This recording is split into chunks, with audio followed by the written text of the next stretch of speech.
नाज़रीन Sindh online TV में भलीकार आवां मोहम्मद पहाड़ शामिल करूं था हिन वक्त खबरूं।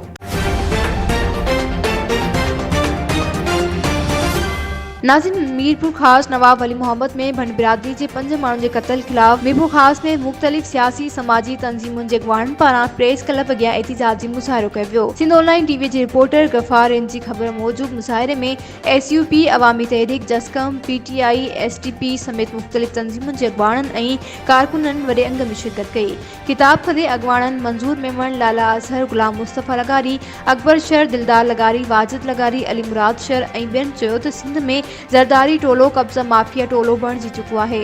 उन्हनि ताज़ो नवाब अली मोहम्मद में ज़रदारी माफिया जे माण्हुनि पारां ज़मीन ते कब्ज़ो करण ख़ातिर भंड बिरादरी जे 5 माण्हुनि खे सरेआम गोलियूं हणी क़त्ल कयो आहे।